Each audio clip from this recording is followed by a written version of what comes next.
It usually begins with a quiet suspicion, a faint feeling that beneath the surface of people's smiles, choices, and fragile displays of kindness, something colder moves.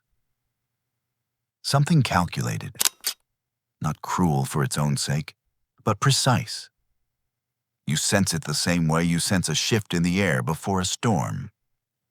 A knowledge that humans are softer than they pretend, yet sharper than they admit. This is where Machiavelli steps in, not as the villain people paint him to be, but as the one who dared to say the secret part out loud. The part we all notice yet feel uneasy acknowledging, that beneath the rituals of civility, the human mind often negotiates in the shadows. It weighs advantage, fear, desire, and insecurity long before it reaches for virtue.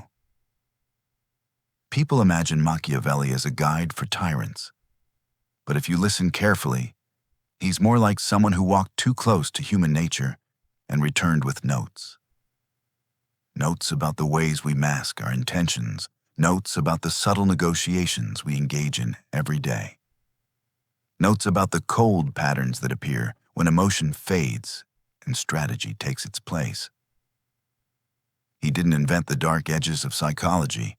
He only described what he saw, and what he saw is uncomfortable. Imagine a room where two people talk politely. On the surface, the conversation looks gentle, but underneath, each person measures the other. One protects a secret, the other seeks an opening. Both try to appear calm. Both fear losing something they can't name. In that gap between what we show and what we hide, Machiavelli found a map, a blueprint hidden inside every interaction, from friendships to rivalries, from families to kingdoms. Most of us sense these undercurrents, but deny them because denial feels cleaner. We want to believe that our motives are pure, that others move with clarity and honesty. It's easier that way. But Machiavelli invites us to sit with a darker possibility that people sometimes choose the appearance of goodness over the substance of it. That kindness can be a strategy, that loyalty can be a negotiation, that silence can be a form of control, and not because people are evil, but because fear shapes us far more than we admit. Fear of losing love, fear of losing respect, fear of being replaced, forgotten, or exposed. These fears create the psychological machinery that Machiavelli studied. They create the quiet calculations behind every guarded glance and every forced smile. It's here that his so-called cold-blooded strategy begins. The recognition that humans rarely move from pure motives. Instead, they move through a mixture of self-protection and desire. If you look back at your own life, think of the moments when someone surprised you with sudden distance, when a friend drifted away without explanation, when a family member withheld something you needed, when someone used your honesty against you. These weren't random events. They were small reflections of this deeper psychological terrain. Machiavelli's writings simply give words to what you already experienced.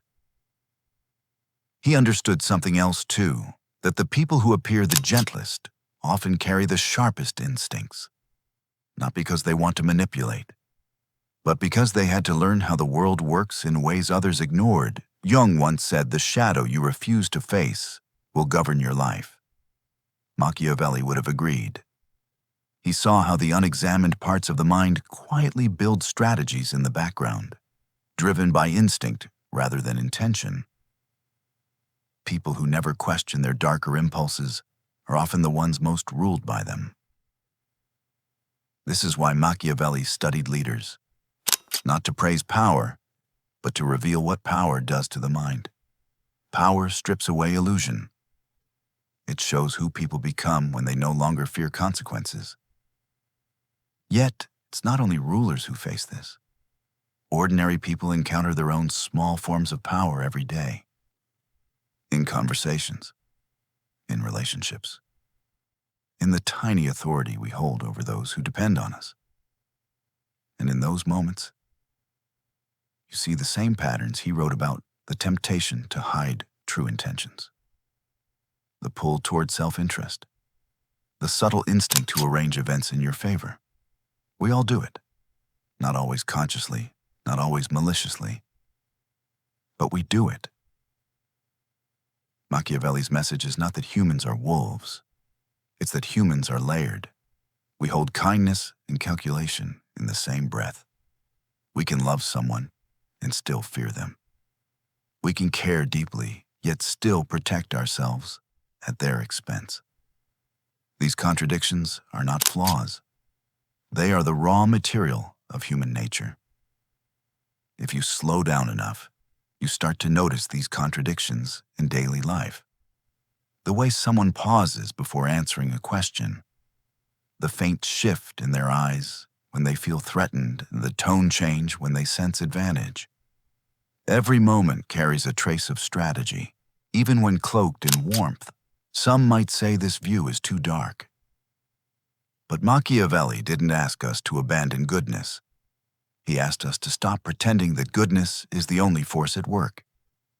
Nietzsche once wrote that human beings prefer comforting lies over difficult truths. Machiavelli simply chose the difficult truth. Once you accept this, something unexpected happens. Instead of becoming cynical, you become more perceptive. You stop expecting purity from people, and in a strange way, this frees you to appreciate the real parts of them, not the polished mask, but the fragile, shifting human beneath it. You become less shocked when someone disappoints you, less confused when someone acts out of fear, less naive about the hidden negotiations inside relationships. You see the psychology moving underneath, and it allows you to navigate life with a quieter, steadier mind. This is the real core of his cold-blooded strategy: not manipulation, not cruelty, but clarity. A way of seeing the world without the soft filters that protect us from discomfort. Once you start seeing people as they are, you begin seeing yourself too. You notice the subtle ways you protect your image, the way you soften truths to avoid conflict, the way you choose silence when honesty feels risky. This recognition isn't shameful, it's liberating. You finally understand the machinery that has always been running inside you. And the moment you understand your own motives, you stop being controlled by them. Sartre believed that freedom begins the moment we take responsibility for our choices. Machiavelli, in his own way, taught the same thing. When you understand the darker patterns of your psyche, you can choose how to act instead of reacting out of fear. You begin to move through the world with calm awareness. You listen more than you speak. You study intentions instead of words. You observe the pauses, the hesitations, the emotional weather inside each interaction. You stop demanding that people be perfect. Instead, you learn to navigate their imperfections with patience. In that quiet understanding, something shifts. You gain a form of strength that doesn't announce itself. A strength that doesn't need theatrics or aggression. A strength built on seeing reality clearly, yet choosing not to harden your heart. This is what Machiavelli rarely gets credit for. Beneath the reputation, beneath the harsh interpretations of his work, he offered something subtle, a mirror, a way to understand the hidden negotiations of the human soul without flinching. In the end, his code is not about outsmarting others. It's about waking up, seeing the world as it is, seeing yourself with unfiltered honesty, and learning to walk through the darkness of human nature without losing your balance. If there's one lesson to keep, it's this: clarity is not cold. Awareness is not cruelty. Understanding the darker side of psychology doesn't strip you of humanity.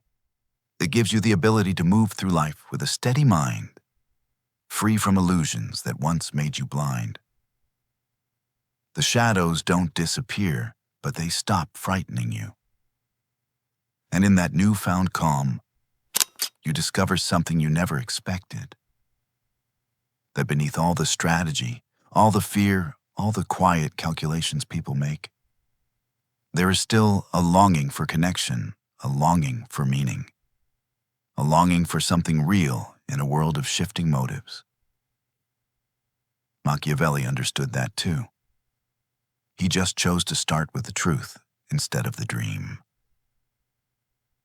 And maybe that's the coldest strategy of all, to look honestly at the world and still choose to move through it with an open, awake mind.